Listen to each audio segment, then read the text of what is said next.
Welcome to daily blog. আজকের blog হচ্ছে blog 154, অর্থাৎ 154 নম্বর দিন, 154 নম্বর ভিডিও, 154 নম্বর ব্লগ।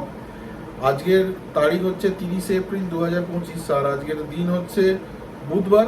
আর আজকের সময় হচ্ছে 11:50, 12টা বাজতে আর 10 মিনিট বাকি। দেখ, আজকে সকালে উঠেছি মোটামুটি 8:30টার সময়, 8:30 দিয়ে ঘুম ভেঙে গেছিলো। কালকে রাত্রিবেলা ভালোই ঠান্ডা ছিল, এসি ফেসি কিছু চালানোর প্রয়োজন ছিল না। ঘুম ভালোই হয়েছে, খারাপ হয়নি। সকালবেলা আজকে উঠে দেখলাম মার বোন তো বেরিয়ে গেছে, কেন বোনের পরীক্ষা ছিল বালিতে আজকে। তা আমি আর বাবাই বাড়িতে ছিলাম। এবার সকালে উঠে পড়তে বসে গেছিলাম। এবার বসতে বসতে কয়েকটা ইনস্টাগ্রামে যেমন প্রতিদিন ছবি কিছু বানাই এআই জেনারেটেড, সেই ছবিগুলো বানাতে বানাতে একটু দেরি হলো। দিয়ে ওখানে দেখলাম কিছু একটা প্রবলেমের জন্য ওরা অ্যাকাউন্টটা ফ্রিজ করে দিয়েছিল, আবার লগ ইন হয়ে গেল। যে ওটা করতে মোটামুটি ভালোই টাইম গেছে। তারপর ওখান থেকে বেরিয়ে এসে খানিক্ষণ পড়ছিলাম। পড়ার পরে ওখান থেকে বেরিয়ে এসে সকালে টিফিন করলাম। টিফিন বলতে ওই মুড়ি চানাচুর ছিল, ওটা দিয়ে করলাম। বাবা সাতো মুড়ি খেয়ে নিয়েছিল, আমি একার মতো মুড়ি চানাচুর করলাম।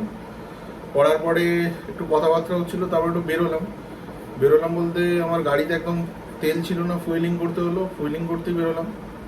আর সকালে মা কিছু খাবার করেছিল, তা আমি বাবার সঙ্গে ডিসিশন নিয়ে মোটামুটি আমার খাবারটা বিরিয়ানি এনেছিলাম, একাই খেয়েছি, কেন বাবা ওটা পছন্দ করে না, আর বাড়িতে ভাত আর তরকারি ছিল। যাক, প্রথমটা বাবা একটু নাকচ করলেও পরে ওটাতে সায় দিল। তা আমি বেরিয়েছিলাম, বেরিয়ে আমি জানি তাড়াতাড়ি ফিরে যাবো বলে ওখানে গিয়ে একটা বন্ধুর সঙ্গে দেখা হলো। সেটা আমার একসঙ্গে পড়তাম, তা অতনু বলে নাম, ওর সঙ্গে অনেকক্ষণ কথাবার্তা হচ্ছিলো। তারপর ওখান থেকে বেরিয়ে বিরিয়ানি কিনলাম, কিনে বাড়ি ফিরলাম। ফিরতে দেখলাম প্রায় 1:30-1:40 মতো বাজে, দুপুর বলছি। তারপর এসে তাড়াতাড়ি চান টান করে নিলাম, করে নিয়ে খেতে বসে গেলাম, গিয়ে খাওয়া দাওয়া হয়ে গেল। তারপর খানিকক্ষণ শুয়েছিলাম, খুব টায়ার্ড লাগছিল। তারপর দেখলাম মা ফোন করছিল, তারপর মাও চলে এলো। মা আসতে সকালে সেরকম খাওয়া দাওয়া করেনি, তাই আমি এসে টিফিন বলতে ওই ভাত আর খেলো না, বলছিল যে বাইরে থেকে যদি খাবার টাবার নিয়ে আসে। কিন্তু এমন টাইমে ফিরেছে 3-3:30 সময়, বাগানে ম্যাক্সিমাম দোকানই বন্ধ ছিল। তো সেই কারণে বাড়িতে এলে এবার আমি অ্যাজ আর্লি অ্যাজ পসিবল তাড়াতাড়ি করে একটু ময়দা মেখে এগ রোল বানিয়ে দিলাম। দিয়ে মা আর বোন খেলো মোটামুটি। খাওয়ার পরে গিয়ে একটু কথাবার্তা হচ্ছিলো, কথা কাটাকাটি হচ্ছিলো এইসব ব্যাপার নিয়ে। হতে হতে বোনের সঙ্গে একটু ঝামেলাটা মিটলো আজকে। দিয়ে তারপর চাটা একটু পড়তে বললাম, আমি চাটা করলাম, করে পড়তে বসলাম। গিয়ে মোটামুটি খানিক্ষণ পড়েছি। পড়ার পরে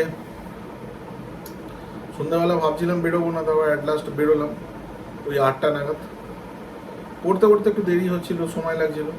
তারপর 8টার সময় বেরোলাম। বেরোতে ওই গাড়ি নিয়েই বেরিয়েছিলাম। তারপরে রাকেশের দোকানে গেলাম, গিয়ে ওখানে খানিক্ষণ বসলাম। তারপর ওখান থেকে বেরিয়ে চঞ্চল চার দোকানে গেলাম, ওখানে বিভিন্ন ব্যাপার নিয়ে কথাবার্তা হচ্ছিল। হওয়ার পরে ওখান থেকে আমি স্যার ছিলাম, তারপরে সুব্রত দাদা বলে একটা দাদা এসেছিলো, ওর সঙ্গে কথাবার্তা হলো।